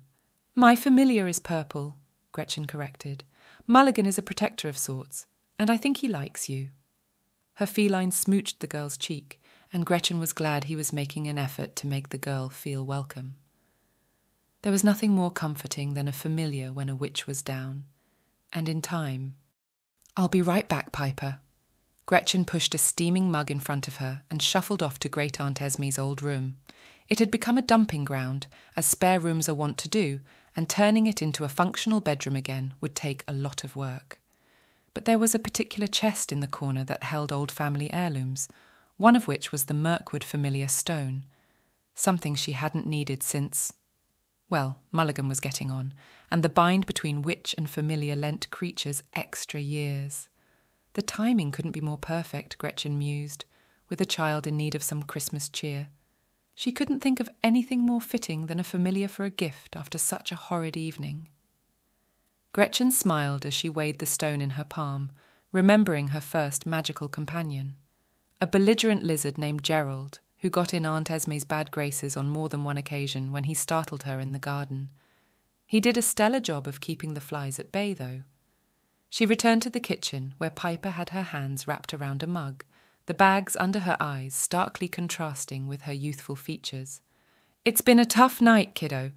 We'll get you to bed soon so you can be up at the crack of dawn tomorrow." Gretchen took a long sip of her own steaming mug. "But first I want to give you something, a kind of welcoming gift." "Oh?" Piper smothered a yawn. "You'll see. Come out back so all the critters can hear us properly." The words had the desired result, and Gretchen smothered a smirk at the girl's bewildered expression. Jerking her head toward the back door, she turned the familiar stone in her palm and tracked out to the garden. Piper hugged her arms as she followed, and Gretchen made a mental note to get the child a proper cloak. Outside, a soft carpet of snow was forming on the lawn, reflecting the moon's glow. Gretchen brushed off a bench seat and beckoned Piper to join her. After settling herself down and wrapping Piper's shoulders with a fold of her own cloak, she pressed the familiar stone into the girl's hand. "What's this?" Piper's teeth chattered. "Only the most important charm a witch can have," she winked. "That there is a familiar stone. Every witch worth their mettle needs a magical companion, and from the demonstration you put on tonight, you have more than enough power to call one." She held the stone up to gaze at it with a frown.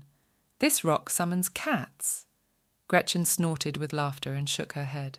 "Nah, though it's easy enough to manage if you happen to have a kitten handy. This stone puts the call out to nearby animals. Those who answer do so willingly." The girl's eyes widened, and she peered around the garden. "So, what happens if a slug wants to be my familiar?" Gretchen held a grave face, though she'd never heard of any kind of creepy-crawly responding to a familiar stone. "That'd be lucky. You'd never be short on slug slime. Makes for a potent love spell ingredient." Piper's nose wrinkled, but amusement twinkled in her eyes. "I don't think I want a slug." "Well, all you're getting now is a case of the sniffles in this snow. Close your eyes and hold the stone tight." Gretchen watched the girl closely and waited for her face to slacken. "There now, call out for a friend with your mind. Show them everything about yourself. kindness, curiosity, and a penchant for trouble. An involuntary shiver that had nothing to do with the night air told Gretchen the spell was complete. She plucked the stone from Piper's rigid hands and snuggled a little closer to wait. She knew from experience the girl would hardly be aware of her presence in such a trance, but she would surely feel the bite of frozen fingers when she came round. Gretchen hoped she hadn't jinxed her chances of a slug making their way toward them from the next field over, or worse yet, a red frog with horns. A black blur moved through the sky, and Gretchen pushed aside a twinge of annoyance. She was never much fond of birds, but given the hour it made sense an owl had heard the call. Snooty creatures, Gretchen had always thought, but it made for an impressive first familiar for one so young. But something wasn't quite right about the way it swooped down toward them, and Gretchen squinted to make it out more clearly. Piper gasped and launched from the bench, just as a particularly large fruit bat landed in a fig tree and swung upside down with its wings outstretched. Piper reached out tentatively to touch a leathery wing as the creature chittered, and Gretchen rubbed the bridge of her nose. Bats were worse than birds. Her hopes of harvesting a decent bounty from her fruit trees dwindled as she watched the rapt expression on Piper's face. Kids and pets, Gretchen mused. It was long past time for them both to get some sleep, and Gretchen summoned a cheery smile and patted Piper on the shoulder. "What do you think, kid?" She turned with a toothy grin and bounced on the balls of her feet. "I know this bat. Father was forever trying to keep him out of our attic. I used to go up there during the day, when the other children were being awful. It wasn't uncommon for creatures known to a witch to answer a call like that." Gretchen sighed and narrowed her eyes at the oversized winged rodent. "Well, I guess we'll never be short on guano." Piper frowned and looked up. "What's guano?" "You'll know it when you step in it." She gave the girl's shoulder a squeeze. "What's his name?" Piper only blinked, and Gretchen shook her head ruefully. "Ask him, with your mind." With a look of concentration, Piper stroked the creature's wing, and it let out a shriek. She mouthed something before turning to Gretchen. "Monty." "Monty?" Gretchen leaned in to peer a little closer. "Funny name for a flying possum." Monty rewarded the remark with a piercing cry, and Gretchen chuckled. "All right, then. Well, as sweet as all this is, it's time to go inside and get some sleep. You two say your farewells. There'll be plenty of time tomorrow, evening, to get better acquainted." Piper's shoulders sagged, but she didn't argue. After stroking the plush fur of Monty's belly, she turned toward the house and Gretchen ushered her inside. She left the girl to thaw out in front of the hearth while she rustled up a clean smock for the girl to sleep in. After slipping into her own knitted night garments and kicking off her boots and hat, she herded the yawning girl into her own bedroom, where Mulligan was already snoring in a tight ball. "We'll have to bunk in together tonight, kid. I'll sort something more permanent out tomorrow." Gretchen chided herself for blurting the words out, but Piper was too sleepy to notice. It was a conversation for the morning when the shadows of Krampuses and deadbeat parents were firmly in the past. Piper's eyes closed almost the moment her head hit the pillow, and as Gretchen went about the business of extinguishing the lights in the house, she noted with a smile that Mulligan had resettled himself to snooze in the curve of her belly. It was nice to see her fuzzy feline taking to the girl so quickly. He must have sensed Gretchen's need to protect and care for her. Not that her inclinations were always his prerogative. Mulligan didn't like bats either. It seemed like both had some adjustments to make to include Piper in the family.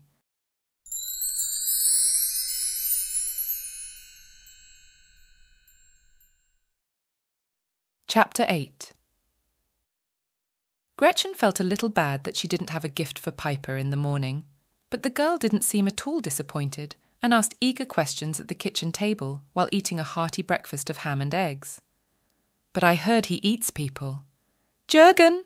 Gretchen made a face as she scrubbed the skillet out at the sink. "No way. That troll is fussy about his food. Won't even eat pies from cart stalls." "Then why does he have those big teeth?" Piper showed her own pearly whites in an approximation, and Gretchen snorted with laughter. "Listen, Jürgen is the biggest softy going around. You don't have to tell anyone that, though. Any of those kids give you any more guff and you tell him he's your uncle." "Uncle?" Piper frowned, and Gretchen sighed as she carried a hot mug of tea over to sit across from her. I know you heard me speaking to your parents last night. How much? I don't know. The point is, while what I said wasn't exactly untrue, Gretchen traced the rim of her cup, it at least gave me enough wriggle room to make some better decisions for you. You're my ward now. Do you understand what that means? Piper squirmed in her seat and shrugged. Like a boss or something? A guardian, a parent, really. Gretchen felt butterflies in her belly at the notion. So, that means I get to decide things about your life and take care of you until you reach your majority. I might have agreed to send you to the Witches' Academy. Gretchen leaned over the table and whispered, But I never said when I'd do it. Piper's mouth gaped. Then she broke into a massive grin. You mean 10 is way too young to go to boarding school? Gretchen waved a dismissive hand and took a sip of tea. Nah, you've got important kid stuff to do. Leave the boring stuff until later. I was hoping you'd like to live here with me and Mulligan. Gretchen thought Piper's head would fall off her neck from her vigorous nods. And Monty? And Monty, Gretchen agreed, hoping the distaste didn't show on her face. What she didn't expect were the tears, though when Piper stood to throw her arms around Gretchen's shoulders, she thought she'd said the right thing. Parenting was going to be a learning curve, she figured, but so far it seemed to be going okay. Now, no need to squeeze the stuffing out of me. If we want to get the best slice of turkey, we best be on our way to the Salton Bog. She patted Piper's back, and the girl dragged her sleeve over her nose. Mulligan made an appearance as they loaded a basket with food and small gifts. Usually Gretchen would take him with her to the Salton Bog for the celebratory feast, but ever since Nora got Jurgen a new puppy, he'd been like a rooster with ruffled feathers. She gave him a scratch behind the ears, feeling bad that their cosy night in was rudely interrupted, and went to fetch a choice morsel of gizzards from the cellar. When she returned, she found him curled up in the basket on the wrapped Christmas ham. All right, she shrugged, but if that hound chases you up a tree, you're on your own, Fleabag. Piper's eyes widened a little, and she petted Mulligan absently. Hound? Rufus. Gretchen folded a linen shroud over the basket. All legs and drool, just a pup, but Jurgen reckons he'll grow up to be the size of a pony. Piper grinned, and Gretchen went to usher her out, but a pounding on the door startled them both. Whoever could have been calling should have been at the Salton Bog, and by the tone Gretchen didn't think it could be anyone friendly. Shooing Piper back into the kitchen, she cracked the door open and grimaced at the sight of Sheriff Norris darkening her doorway. He looked a little uncomfortable, and Gretchen wondered what had the perpetually grumpy lawman shifting his feet with his hands clasped behind his back. "Merry Christmas?" she ventured with an arched eyebrow. "Problem with the frogs?" "I had a visit from Mr. and Mrs. Duncan this morning," he said. "They were quite irate." "Oh." Gretchen feigned surprise and leaned against the doorframe, hesitant to ask the sheriff inside lest Piper get upset. "Got upset when their little family secret got out, did they?" "I must insist on coming inside and checking on the welfare of the child." His stare was flat. "Their complaint is that you compelled them into handing over guardianship of their daughter. They fear for her safety in your care." Gretchen bunched her fists at her side, her nails cutting painfully into her palms. "Did they now? Well, I say they relinquished her." The sheriff rubbed the bridge of his nose, clearly put out by having such a delicate legal matter to straighten out on Christmas Day. "If you refuse to cooperate, I will have to insist on arresting you until the magistrate has time to decide on the matter. Sometime in the new year, if his holiday habits are anything to go by. In the meantime, the girl would return to her parents, contract or no." Gretchen was under no illusion that the sheriff would do exactly that. Despite what they'd been through with the Krampus horde, she knew the man held her ilk in low regard. "Come in, then," she said through clenched teeth and waved him in the door. He didn't bother to wipe the snow from his boots and took his time studying her humble cottage before turning to Piper. "Miss Duncan," he nodded, "your parents are most anxious about you." Anxious my foot, Gretchen thought. She wondered how long it took the Duncans to figure out Piper would frequent Edgewater as long as she was in Gretchen's care, regardless if she was at the academy. Piper swallowed and glanced between Gretchen and the sheriff. Fighting the bile rising in her stomach, Gretchen gave a faint smile and hastened to put herself between the girl and the lawman. With an arm around Piper's shoulder, she lifted her chin and stared the man down. "Hands off, madam." He dropped his hat on the table and waved Piper to sit across from him. I must be sure the girl does not speak under duress. Gretchen grudgingly let her go, but only glared when the sheriff continued to stare at her. She wasn't about to go anywhere. It was her cottage the man had entered, and she didn't trust him to conduct his questioning without prejudice. "I don't see why you need to interrogate a kid, Sheriff. I have the document right here, and you can plainly see the girl is in good health. That the contract exists isn't in dispute." The sheriff scraped a seat from the table and sat. "The question of validity is my concern. Even one such as yourself should understand a contract signed under the influence of witchcraft isn't worth the paper it's written on." "Prove it!" Gretchen folded her arms and scowled. "If I compelled them to sign, they wouldn't even remember having done so." "Please," Piper cut in. "I overheard everything. I was there." The sheriff frowned at the girl and looked her up and down. "And what's your account, then?" With more sass that Gretchen had given the kid credit for, she huffed and rolled her eyes. "All Gretchen was trying to do was tell them I'm a witch. They were angry. They wanted to throw me out of the house. Mother would have taken me to the city today to keep people from finding out." She gave the sheriff a mulish look. "They're only mad because people know what happened. All they care about is the family's reputation." In that moment, Gretchen glimpsed a future angsty teenager and covered her smirk with a fist. The kid had good reason to bite back, and Gretchen promised herself not to quash Piper's spirit with the usual overbearing parental nonsense. "I take it you didn't witness any witchcraft performed during the preparation of this document." He pulled out the twin of Gretchen's signed copy from his lapel and pushed it under Piper's nose. From the resigned look on his face, it seemed he knew which side of the fence Piper was on, and sat back with his fingers pressed together. "Nope," Piper said with exaggerated lip-popping. "And you're in good health? Your care is adequate?" His nose wrinkled as he looked at the kitchen. "I'm fine. I want to be here," Piper said.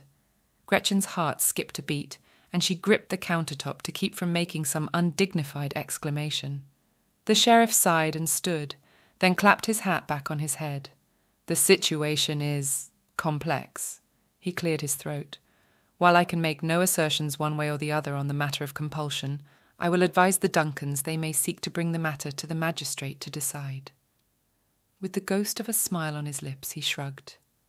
"In the new year, if his honour's habits are anything to go by." Gretchen's jaw dropped. She didn't think the man had it in him to offer her that kind of benefit of the doubt. But his usual sneer was missing, and Gretchen hoped that she had earned some kudos with the sheriff after the Krampus operation. Piper grinned from ear to ear, and the sheriff nodded to them both. "Best be off. By the time I've conveyed the message, I hope there's at least a drumstick left over at home." Gretchen muttered what she hoped was thanks and walked him to the door. After closing it firmly behind him, she leaned against the heavy oak and shared a wide-eyed look with her new accomplice. After assuring herself the sheriff must have been well out of earshot, she narrowed her eyes at the girl. "You know it's wrong to give misleading information to a law officer, right?" "What?" Piper screwed her face up. "I didn't lie." "You said you were there, and then when he asked if you'd seen me compel your parents, you didn't tell him you were in another room." "He didn't ask," Piper shrugged. "I didn't see you do any magic in front of my parents, and that's the truth." Gretchen dragged a hand over her face. She was going to have to remember that little conversation in the future, but not the whole truth. "I wasn't going back there. I don't care if you did compel them."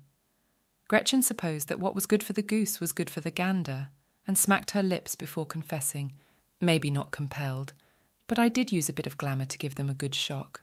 Unethical, yes, but they still wouldn't have signed those papers unless they were willing to." It brought a bitter look to a face so young, and Gretchen wondered if it was the right thing to say. But she decided honesty was the right start for their relationship, and went to fetch her basket with Mulligan still snoozing inside. "All right, let's look at the facts. Say your folks decide to make a fuss with the magistrate. They'd have to find someone to testify that they were under the influence. Nobody in the magical business would give their expert opinion on that so long after the alleged incident. We have a contract, we have each other, and if they don't let up, I will pick up this cottage and move it someplace they can't find us." Gretchen grinned, and Piper snorted with laughter. "You can do that?" "Nah, but it made you laugh. Ready to go enjoy a magical Christmas day?" Gretchen offered her arm, and Piper grasped it with an impish smile. "I'm ready." "Then let's go."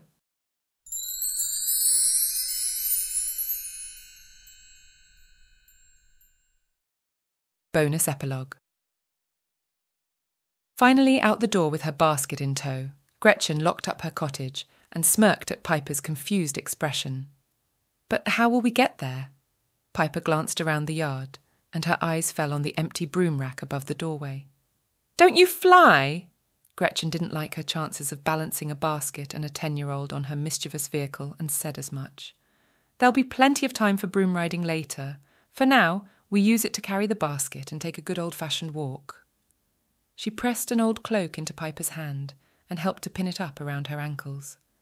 The girl's disgruntled expression melted into astonishment when Gretchen reached into her infinity pouch and retrieved the impossibly long broomstick from its mystical depths. She watched on transfixed as Gretchen securely tied the basket with a stern word to behave for both Mulligan and the broom. The snow on the ground was shallow, and thankfully the skies were clear. They set off on their journey, and by the time the Salton Bog came into view, Piper was still skipping ahead, while Gretchen grumbled about a hole in her boot. The tavern itself was a hive of industry. Gnomes stood outside tending to their spit roast of an unidentifiable beast, while wood elves decorated the doorways with mistletoe and deftly woven wreaths. Ogres usually held their own celebrations, and it surprised Gretchen to see them through the windows making merry. Deciding against introducing Piper to the riffraff first, she steered the girl around back and they made their way directly into the kitchen, where Jurgen stood armed with kitchen knives and a grubby apron. "Hey, hey!" Jurgen turned from the hearth and frowned as his eyes fell on Piper. "What do we have here?" Gretchen sat her basket on the table, and Nora bustled downstairs with a bell dangling from her pointed hat. Glad she didn't have to explain the situation twice, Gretchen curled an arm around Piper's shoulder and gave her a reassuring squeeze. "This is Piper, a fine young witch, newly come to her powers, and now my ward." She stood a little straighter with a look challenging them to poke fun. "She's very keen to meet the whole gang, and I trust you'll both make her feel welcome." Jurgen's mouth worked as he stood dumb, but it was Nora who recovered first and approached, her eyes only for the girl. "Something to do with the Krampuses, I expect." Her eyes twinkled and she ruffled Piper's hair. "Good for you, kid. I haven't summoned a Krampus in years." Gretchen let go of a breath she didn't know she was holding and swallowed as Piper's shoulders loosened. Jurgen still wore a mask of confusion, and Gretchen grinned. "Tell Jurgen what the kids say about him in Edgewater, Piper." She chortled as the girl looked up at her with mortification and gave her a gentle nudge. Piper shuffled her feet and stared at the ground as she uttered, "That you eat people?" Jurgen screwed his face up, then gave a hearty belly laugh, and Piper peeked up at his wide, toothy grin. "Nah." He leaned down and lowered his voice to a conspiratorial whisper. "People taste bad." The gleam in his eye had Piper holding a hand over her mouth to stifle a laugh, but the moment was spoiled when Mulligan let out an almighty yowl from the table. Rufus skidded into the kitchen, his lanky legs upsetting a bucket of potatoes. Jurgen grabbed the hound by the scruff of the neck as he went to jump on Piper, his maw dripping with drool and tail wagging. "Down, you brute!" Jurgen scolded, then smiled up at Piper. "He doesn't know his own strength." Rather than shy away, Piper dropped to her knees and reached to tousle Rufus's droopy jowls. Jurgen let the hound go tentatively, and Piper giggled as her face was lavished with sloppy dog kisses. "How about you take him outside to play fetch while we get Mulligan down from the ceiling?" Gretchen jerked her thumb at the rafters where her familiar glared at them. With a nod, Piper bounded outside with Rufus hot on her heels, and Gretchen clenched her teeth as she watched polite smiles turn to dour disapproval on her friends' faces. "What did you do?" Nora planted her fist on her hips. "You heard about the Krampuses, then?" Gretchen cocked her head. "Well, it clearly wasn't me who summoned them, and after I straightened out that mess, I went straight to her parents to let them know. They were horrified, Nora. Spoke about sending her away to the academy on Christmas Day. She's 10, for Pete's sake. I had them sign her over to me as a ward, and she'll stay with me until she's ready." Nora shook her head with a long-suffering look, and Jürgen dragged a hand over his face. "Oh, come on, heave a heart." Gretchen waved her arms in exasperation. "It's Christmas. That girl deserves better than an empty dormitory and a bunch of old women who see her as a nuisance." "I'm sure she's been through quite enough," Nora conceded. "But you, a parent? She's been with you less than a day, and already she's wearing a tattered cloak, and her hair looks like a rat's nest. Taking care of a child is a lot of responsibility, Gretchen." Gretchen ground her teeth, and Jürgen gave her a lopsided smile. "Well, I think we can fix the cloak. Do witches often get abandoned like that? Sounds horrible." "Witches aren't often born from non-magical parents," Nora huffed. "And even then, usually their power is negligible. But the discovery isn't usually welcomed. It's a witch's responsibility to keep their eye out for that kind of thing in their local communities." The barb was meant for Gretchen, and she shrugged. "You tell me the last time you found a 10-year-old capable of summoning a legion of pint-sized Krampuses accidentally." Nora blinked, then her shoulders sagged. "I suppose you're right." Jürgen set aside his knife and pressed a wooden spoon into Gretchen's hand. "Stir that," he said, pointing. "I'll be right back." The troll headed upstairs, and Gretchen minded the pots as Nora tried to coax Mulligan down with a slice of ham. The effort was fruitless, and the disgruntled cat found an accommodating beam to curl up on by the hearth. When Jürgen returned, it was with an embroidered bundle over his arm and a matching pair of boots with silver buckles.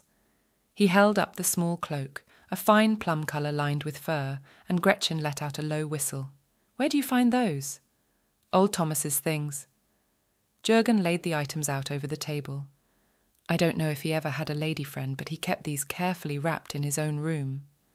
There was a lot that was mysterious about the former publican of the Salt and Bog, not least why a dwarf would choose to live above ground to serve drinks. But a dwarven lady would be of a size with Piper, and the items seemed finely made. The three companions went out to the yard to find the young witch, and discovered her seated among the elves, with Rufus's sleepy head in her lap. The elves hadn't quite finished their decorating, and two stood on either side of the girl's head, using deft fingers to braid her hair into their usual intricate designs. Piper beamed at Gretchen, and when the elves were done, she thanked them with a shy smile before trotting over. "Jürgen has something for you, Piper. I think it will do nicely with that hair." Gretchen unclipped the tattered cloak from around the girl's shoulders, and Jürgen settled the new one in its place. Piper's eyes widened, and Nora held out the boots with a wink. "But these—" Piper did a twirl to catch sight of the embroidered back. "These are too much." "Nonsense. You're the perfect size for them." Jürgen patted the girl's shoulder and steered her toward the kitchen. "Let's see if those boots fit." It was unfortunate that they didn't, but Nora insisted she could find a charm to tailor them to Piper's more slender feet. With the smells of the kitchen becoming almost too much to tolerate, Gretchen and Jürgen worked in earnest to get the feast prepared and carried trays out to the tavern where the ogres had pushed the tables up together to form a long line. The gnomes carried their roast in, and Gretchen kept their addition to the feast on the far side of the table where they sat among the ogres. By the time everything was in readiness, with the elves having brought in their own bounty of nuts and fruit arranged in a brilliant centrepiece, Nora and Piper stepped into the tavern, showing off the newly fitted boots. Everyone, even the ogres, made appropriate exclamations, and Gretchen had to admit the girl looked a world away from the grubby wretch she'd found crying the night before. The child gave a small curtsy before sitting between Jürgen and one of the lady elves. Gretchen was just glad to slump into the chair beside Nora and tuck into a hearty Christmas feast. Over lunch, the misfits of the Salt and Bog asked Piper questions, and she soon chatted animatedly over the events of Christmas Eve.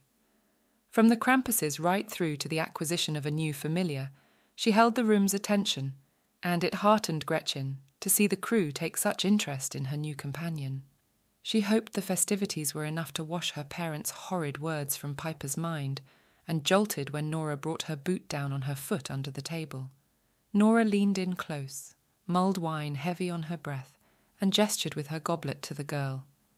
"I think she's a keeper." Gretchen grinned and lifted her untouched goblet to toast the sentiment. So do I.